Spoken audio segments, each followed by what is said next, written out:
The trade winds could be starting to swirl around Gillette Stadium. That's where we start on this episode of Locked On Patriots.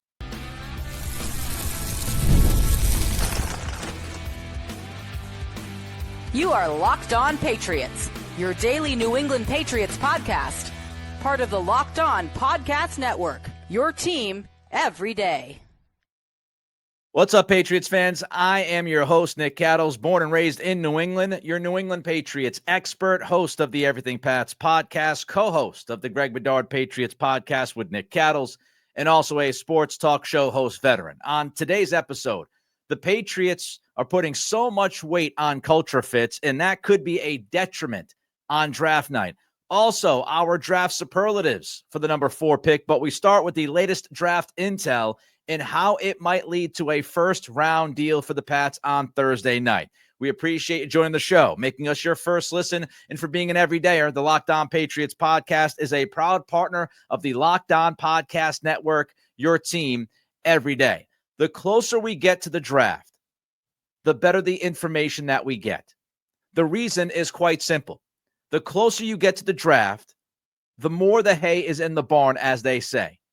Teams across the league, all 32, they understand what they want to do in round 1. They have stacked their boards. All the scouts have spoken. The coaching staff has spoken. The front office is now in the final moments of putting information together and figuring out what path they want to take.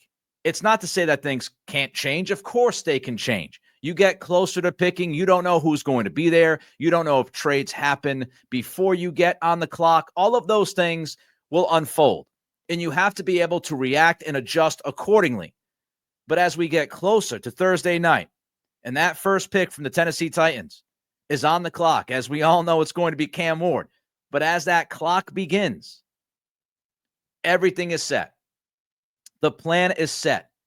And as we get closer to Thursday night, the info that is leaked to insiders, the people that are talking around the league, they know more now than they knew before because that prep work is done. And the closer you get to that number 1 pick, the closer we get to actual tangible information being leaked. And because of that, the angling has begun. And we should take it seriously. Jeremy Fowler of ESPN was on NFL Live recently. And Jeremy said the Jaguars could be a sleeper to pick Ashton Jeanty at number 5. It's funny because Daniel Jeremiah of the NFL Network, he did a conference call and he mentioned the Jags as a team to keep an eye on for Jeanty, calling it a potential quote-unquote statement pick at number 5 for the new regime. Adam Schefter, he wrote a long column about the intel that he has gathered over the past couple of weeks, and Schefter wrote that new GM James Gladstone of the Jags might not be predictable. As one league executive said recently, quote, Jacksonville is a wild card. Watch, unquote. A lot of people have been talking about Mason Graham going to the Jags at 5. I was not necessarily swayed saying, oh, yeah, that's 100% going to happen because the head coach of the Jags, as we know, is Liam Cohen from Warwick, Rhode Island. He's an offensive guy, was the offensive coordinator for Tampa Bay last year. So I wasn't just going to easily write down Mason Graham and Sharpie at number 5.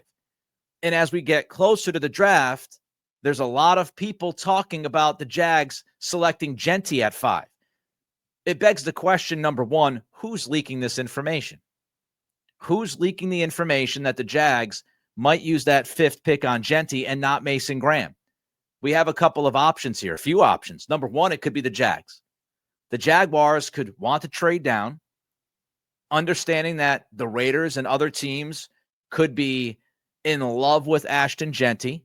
Those teams might think they're a final piece away from the puzzle. And so the Jaguars are putting out there, hey, we might draft Ashton Jeanty. Kind of love the guy.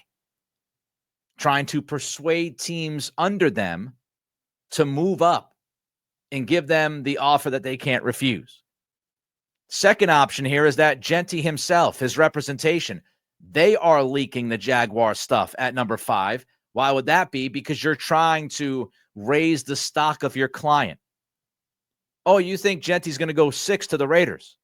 Well, He's going to be a top 5 guy because the Jaguars have their eyes on our Ashton Jeanty. So this could be coming from Team Jeanty. It also could be coming from your New England Patriots. Why would the Patriots start leaking information about the Jaguars possibly taking Jeanty at 5? Because if you're the Raiders and you thought that Jeanty was going to fall to you at 6, you might show a little bit more urgency to leapfrog Jacksonville in the draft order to pick Jeanty if that's the guy that you truly want. The team that you would call is obviously the Patriots.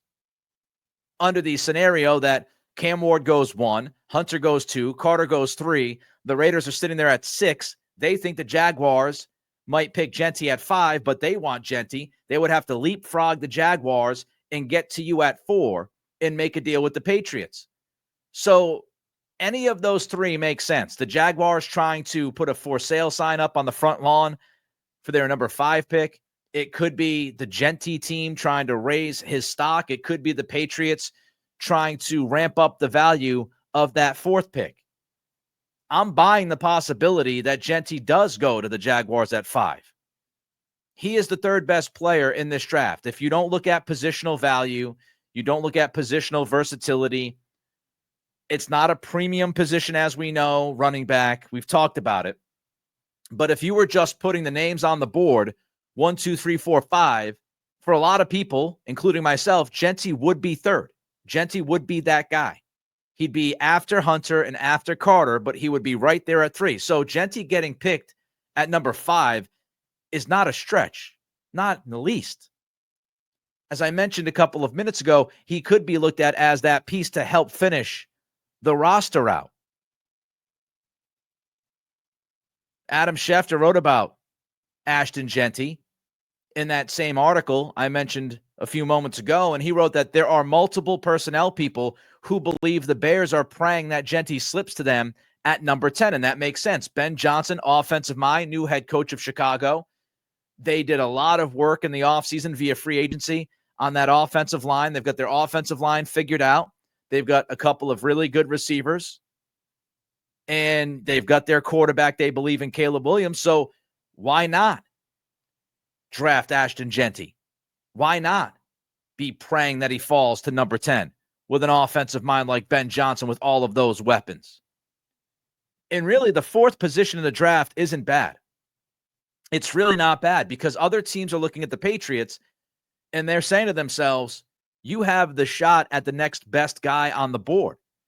Teams, they know that Hunter and Carter are going to be gone, most likely. Hunter seems like it's inevitable that he goes to Cleveland at number 2. Carter, there still seems to be a little bit of back and forth on him, but I would still lean towards Carter going 3rd to the Giants. So teams, they're looking at their board and they say, who's the top guy on our board right now? And what is the best chance that we can draft that guy? It's the Patriots at 4. So it's not a bad spot to be in.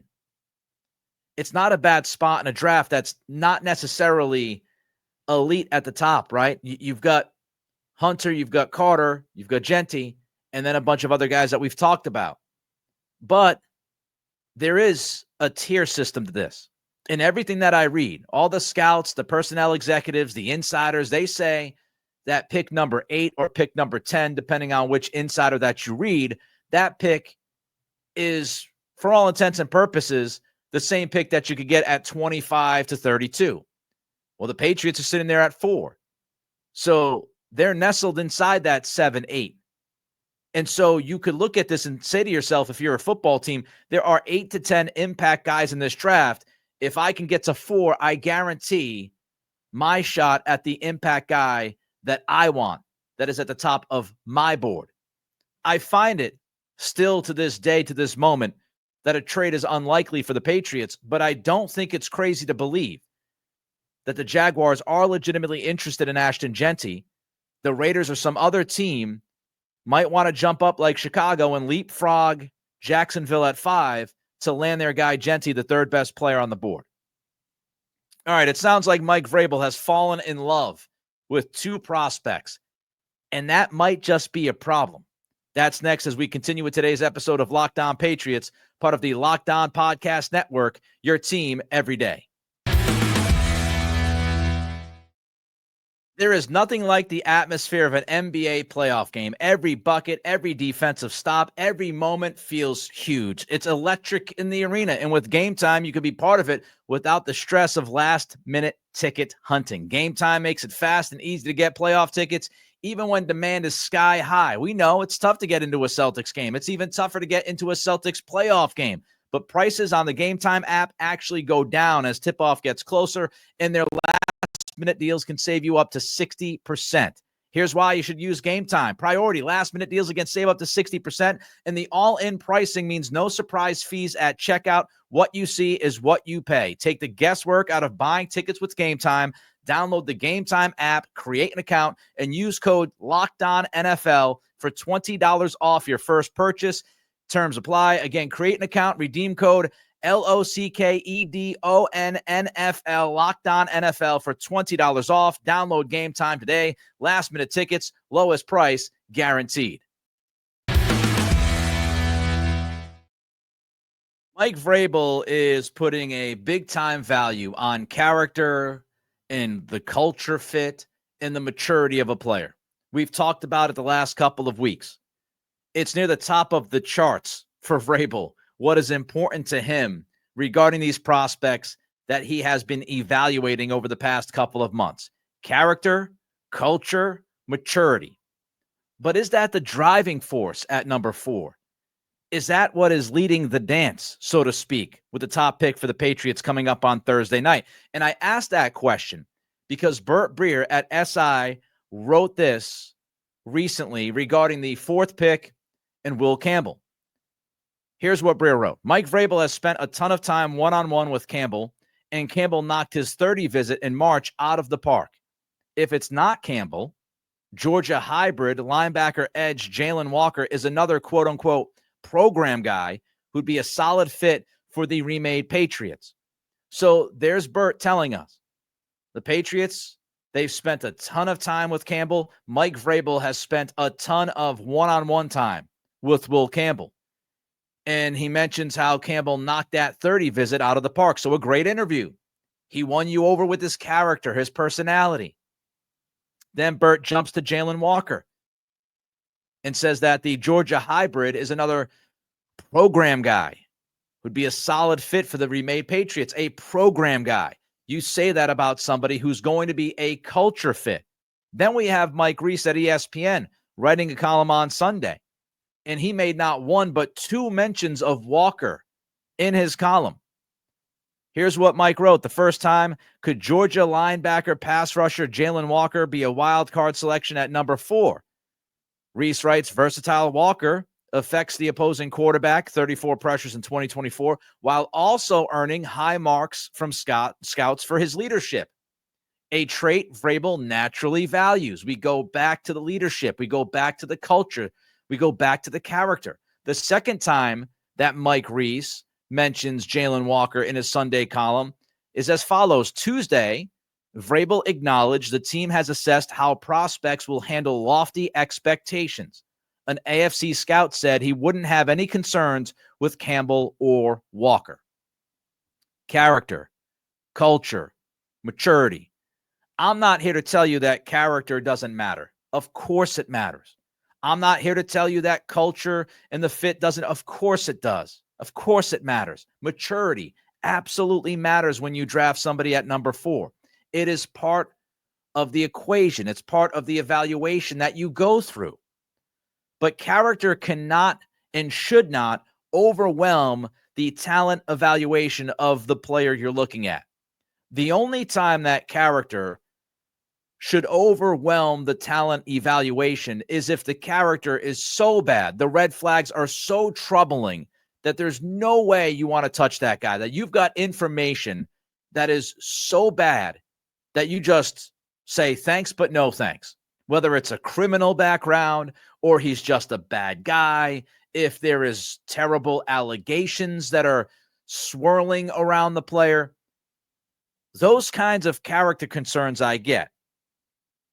But you can't look at it and say this guy might have gotten in trouble in his sophomore year for doing something in college, and it's really not as big of a deal as something else like domestic violence or some kind of assault and battery or something along those lines. Not every single character question is the same. We got different values. And something that somebody had done 3-4 years ago might not be as big of a deal now because it happened 3-4 years ago, or it could be the beginning of a troubling pattern. But character, while important, isn't the end-all be-all.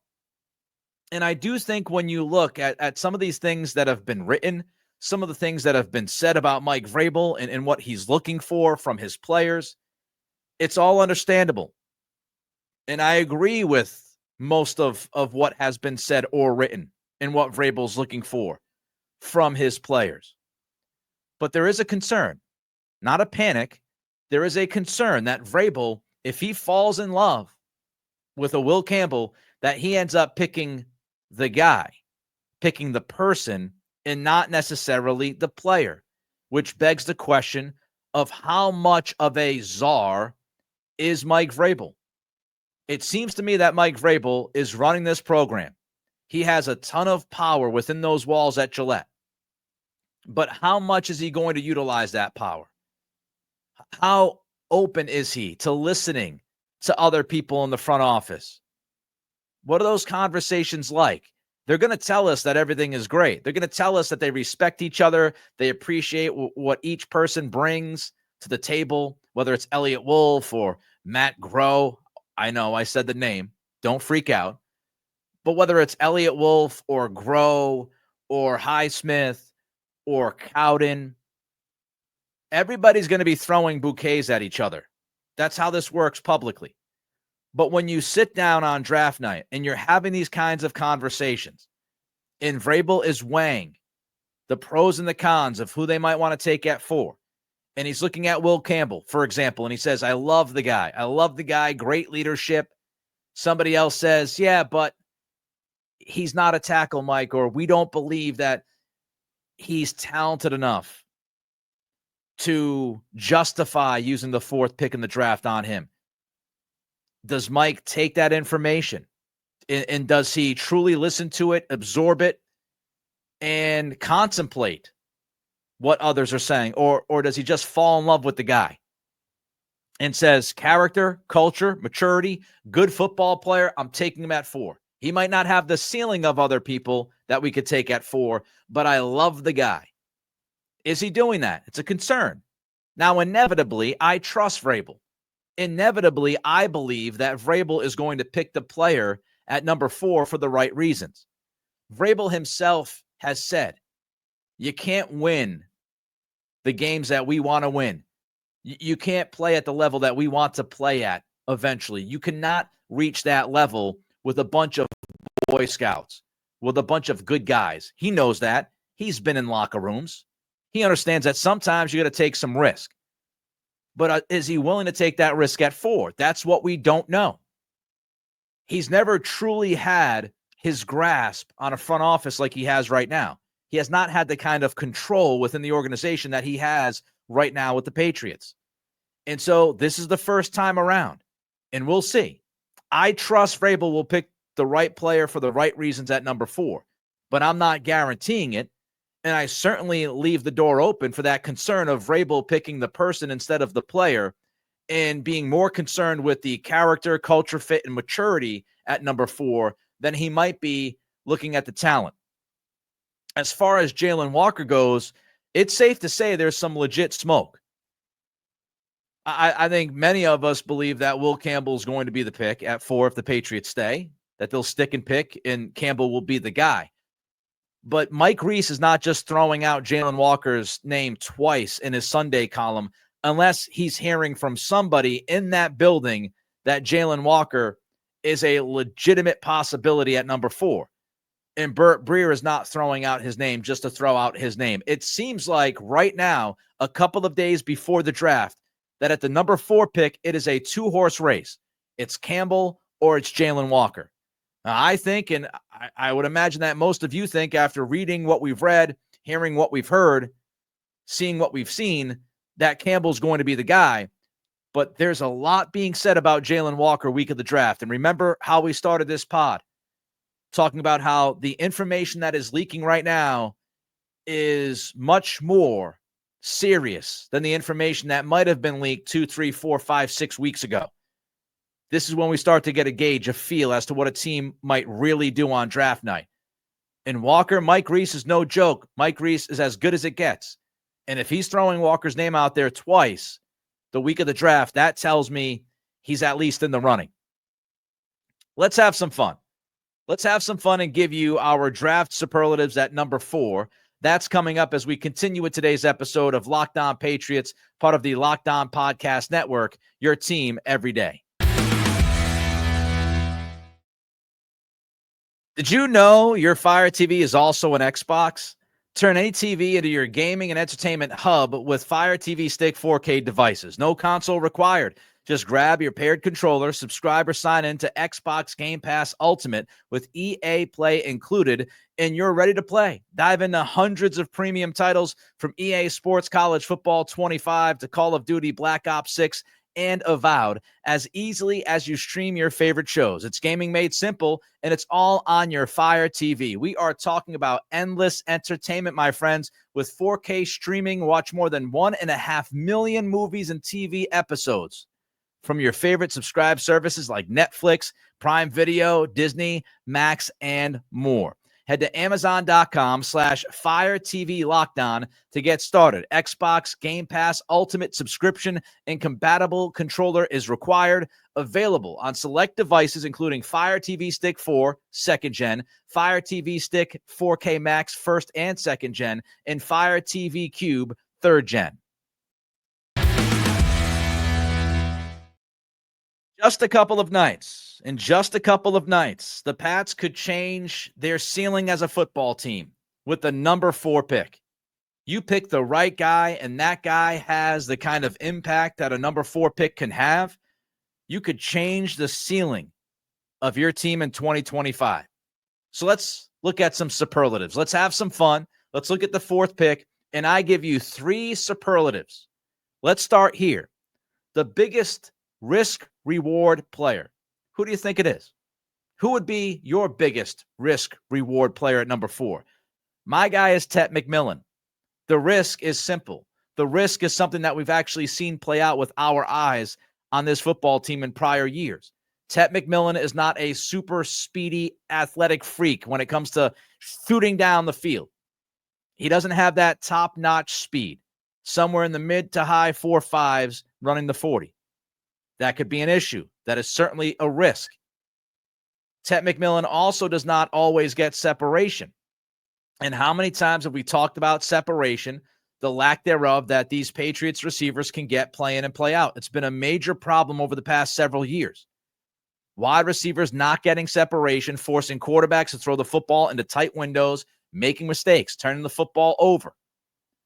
Tet is not a guy that gets a ton of separation on the field.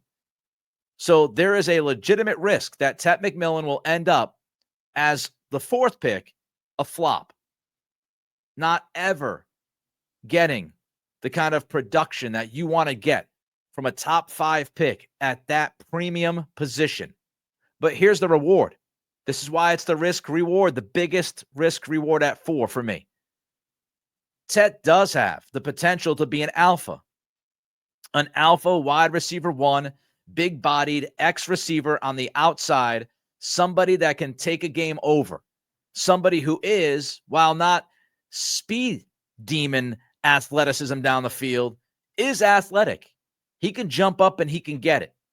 And he has plenty of plays on the film that could open the doors to your love for Tet McMillan. If you watch enough of him, if you see enough of his top plays, you could look at Tet McMillan and say, he's a bona fide number 1 receiver for the next 8 to 10 years at the NFL level. He fills a major need at X for the Patriots, and he could be that alpha. He could be a T. Higgins type player. Now, T. Higgins obviously went in the 2nd round for Cincinnati, but Tet McMillan could end up being your T. Higgins. And remember how we began the offseason. All of that T. Higgins talk. The Patriots were interested in Higgins. They were going to offer him a ton of money before Cincy franchise tagged him. So if you're not going to get T. Higgins because he stays in Cincy, Tet McMillan could be the next best guy for you to fill that need. Risk, reward. I think of Tet McMillan. What about best upside? I'm going to go with Armand Membu. I believe that Armand Membu gives you the best upside. And it's a simple idea as to why. Because when we talk about upside and Membu, we talk about Membu playing left tackle. And if he fulfills that potential with his unbelievable athleticism and his size, he could be a Pro Bowl left tackle. Everything has to go right. He has to be able to go from the right side to the left side. That athleticism has to be able to play itself out on the left side against NFL athletes, dealing with speed pass rushers. But if you wanted to look at this glass half full when discussing Armand Membu and the potential and the fact that he has great upside, and I would say the best upside, you would look at it and say everything unfolds perfectly, and he is your answer at left tackle for the next decade, if not longer, and ends up being the best tackle by far of this class with that elite athleticism. And if you could see into the future, and Membu is that guy, and he fulfills that upside, he fulfills that potential, and he becomes that Pro Bowl left tackle, just imagine how great that would be. Imagine how great it would be to have a player at left tackle who you trust, you have confidence in, can actually play the position consistently, and is a pillar. He is a pillar of your offense for the next decade, protecting the blind side of Drake May. Just imagine, after all the stuff we've gone through with the Patriots over the last several years at that one particular position, left tackle, it's been a pain in the tuk-tuk to deal with the left tackles that we've seen roll on through here. The ups and downs of Trent Brown, Vidarian Lowe last year. We've gone through it. Best upside, Armand Membu.